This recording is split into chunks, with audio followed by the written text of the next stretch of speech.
Yo guys, Jake Bacon here, and you guys can call me Mr. Bacon. Now, as a busy CEO who wakes up at 4 a.m. every day, the only phone for me is, of course, the Galaxy Note 20 Ultra. Mr. Bacon. I'm right in the middle of something, can this wait? No, I have a very important document that I need you to sign right now. Alright, let me see it.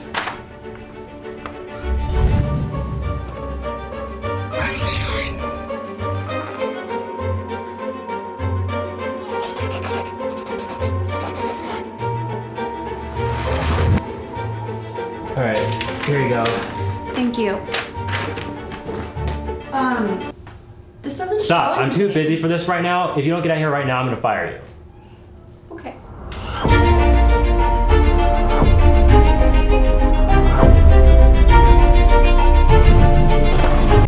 So I was thinking, and I think I came up with why Samsung made the Galaxy Buds Live look so much like kidney beans. Oh, by the way, check out my review of them here, but after the video, of course. And it's probably because you're basically gonna have to sell one to afford this phone.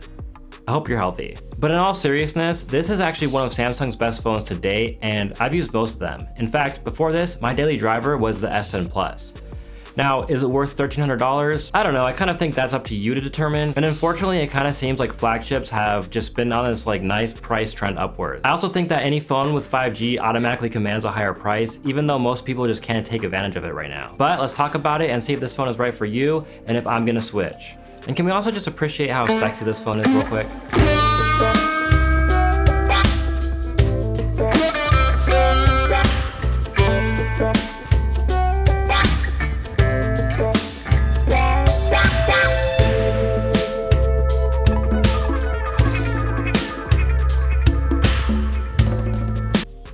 Oh yeah. Make sure to subscribe for more content like this, massage that like button until it starts to sizzle, and ring the bell for that sweet, sweet smell of bacon in your inbox. Now, while we're on looks, I think that the defining features of this thing are the matte finish on the back and this huge camera bump. I personally love the Mystic Bronze color, but it also comes in Mystic Black and Mystic White, and the matte finish and the more square shape of this thing are just, so nice. Even the bezels are super thin, and I thought my S10 Plus had thin bezels, but this thing just takes it to another level. And then there's just that small little hole punch where the front-facing camera goes. Now, the Note 20 Ultra has everything that you would expect from a Samsung flagship. The top-of-the-line processor, Snapdragon 865 Plus, 12 gigabytes of RAM, wireless charging, reverse wireless charging, IP68 water resistance, ultrasonic display fingerprint reader, face unlock, and even the 120Hz display.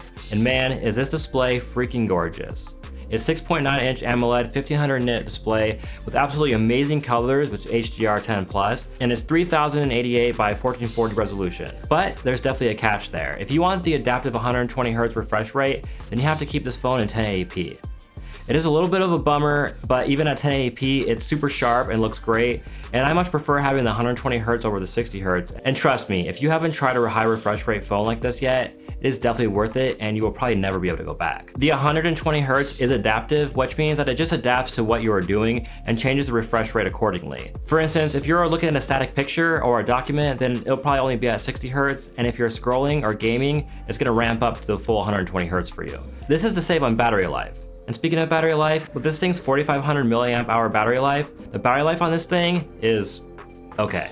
I might still be training my battery, but this is definitely not a 2-dayer, and it's barely even a 1-dayer with decent use. I end the day with about 50% battery life left at about 9 p.m, but the problem with this is that that's prime YouTube video watching time for me, and so at this point, I'm just gonna need to plug it in. This isn't the biggest deal because I mean, what do you expect from a monster 6.9-inch 120Hz screen like this? And you also can wireless charge it throughout the day, and if needed, it has fast charging as well. But I thought I should mention it because 4500 milliamp hour battery kind of sounds more impressive than it is on a phone like this. But I know you guys are all pretty much wondering about the camera bump in the room. I think my phone might be pregnant. Yeah, it's definitely not for everyone, but I think it's one of those things that people will accept over time and then end up liking. But I personally really like it already because being a camera nerd, I think this kind of just screams, hey, I'm a super powerful camera, look at me. And I love it. Also, the matching color metal rings around the lenses are beautiful, and again, it's not for everyone, but I can certainly appreciate it. Now the camera bump is rocking 3 different cameras, a 12 megapixel ultra wide, 108 megapixel wide angle, and a 12 megapixel telephoto camera with up to 50 times zoom. There's also a nice laser autofocus sensor, so you'll have no issues with autofocus. It's fast. The 108 megapixel camera I would call the standard camera, and it has details for days. Will you make use of the 108 megapixels or the 50 times zoom? I mean, probably not, but it is still cool to have, and the modes that you will mainly use are super crispy. And the thing is, if this can take great photos at these extremes, then you can rest easy that your regular photos are just gonna look amazing. And by the way, to launch the camera, it's just a double tap of the power button. Now, I know other phones do this, but some don't, and when you get used to this, not having it is just, well, I don't even want to think about that. The live focus modes are pretty cool with several different blur options, and here's a little comparison between them. We got regular blur, big circle, spin, zoom, and color point. Let me know in the comments down below the like button which one is your favorite. And the 50 times zoom is just super fun to play with. And until you try it for yourself, it's kind of really hard to grasp just how far it can zoom in. The nighttime mode is pretty impressive too. Now it's still got a 10 megapixel selfie camera and it works good. It has lots of beauty mode options and other fun things if that's what you're into. But I kind of wish at this point they could have upgraded that by now. Now with a huge 6.9 inch display, you would probably guess that the Note 20 Ultra is good for consuming media. And well, I mean, you'd be 100% correct because video on this thing looks freaking gorgeous and the Dolby Atmos sound is a nice touch. Let's talk about the fit and comfort of these. Obviously, the most controversial thing about the new Galaxy Buds Live is their very unique shape. People have been calling these beans, kidneys, really anything you can think of. But really, none of that matters if they actually fit in your ears well and they sound good. In the box, we get a USB-C charging cable, which is much longer than the dinky one that comes with the OnePlus Bud. Now, I know there are some reviewers who have complained about the sound quality of these speakers, but I think they're pretty good. And really, you will probably be listening to anything intricate with headphones or earbuds on anyways. One complaint I do have about the speakers is that the bottom speaker is actually on the left side, and on my S10 Plus it's on the right, and just the way that you would hold it in landscape with the volume buttons up, it's pretty easy to block the speaker. Obviously, this can be fixed with just flipping the phone around, but it's just a mild annoyance. And with any Samsung device, of course, we have a plethora of setting options.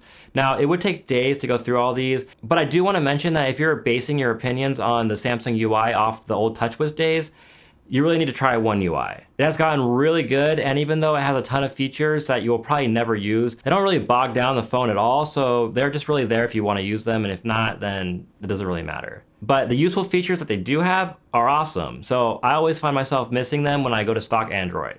There's things like always on display, the Edge panel for the most used apps, which I use all the time, by the way. Being able to customize if you want to have the navigation buttons or not, or if you want to be able to swipe from the bottom, and Samsung Health to track your steps, sleeping patterns, blood pressure, food, which integrates with MyFitnessPal as well, which is, by the way, a really awesome app if you haven't checked it out. And I mean, there's much more, especially if you pair with a Galaxy Watch. It's just little things like that, and with their partnership with Microsoft, it's just super easy to get your messages and calls on your PC with the Your Phone app. And I recently figured out that you can basically control your whole phone on here. I mean, you can post on Instagram and you can pretty much do anything that your phone can do, and it's really super cool. And speaking of Instagram, if you guys want to reach out to me about anything, because I really do love talking with you guys, the best way to do so is on my Instagram or Twitter, so make sure to follow me. Now, they even got a game launcher which puts all of your games in one place, integrates with Discord, and lets you optimize the phone for gaming performance. Oh, and while I'm thinking about it, I don't know if any of you remember, but you could always go into settings, about phone, software info, and then tap build number a few times to turn on developer mode. From there, you can go to developer options and lower the animation scale duration, and the animations of the phone would go way faster. Well, now Samsung has added a setting for fast animations, so if you're someone like me who pretty much always did that, this is really a welcome addition. Now, what about the S Pen? Well, the reason I haven't really talked about it yet is because I'm honestly not a huge S Pen user. I know, I'm sorry, but the reason for that is because I can never get used to the lag that it had. Until now, because the latency on this thing is 9 milliseconds, which I guess is pretty much the same as the Apple Pencil, and it's finally basically just like writing on paper. You cannot notice the lag at all. I've really only used it so far for writing on Instagram stories and screenshots with ScreenWrite and signing documents. But I really am trying to force myself to use it more often, so if you guys could just let me know your favorite uses and apps for the S Pen, that would be really helpful for me. And I honestly really don't think you have to be a heavy S Pen user to enjoy this phone. I mean, it's the latest and greatest from Samsung. There is the S20, but I like the look and the form factor of this phone more. But so far, it really is a nice addition to have. So, is this phone worth the money? I mean, I think this is Samsung's best phone to date, and if you want the top features, unfortunately right now, you're gonna have to pay top dollar for them. If you're willing to wait though, these things will definitely go down in price and probably have some holiday deals as well. All right, if you like this video, go ahead and like it. It really helps me out with the YouTube algorithm. Subscribe for more, and always remember, in bacon we trust. Peace.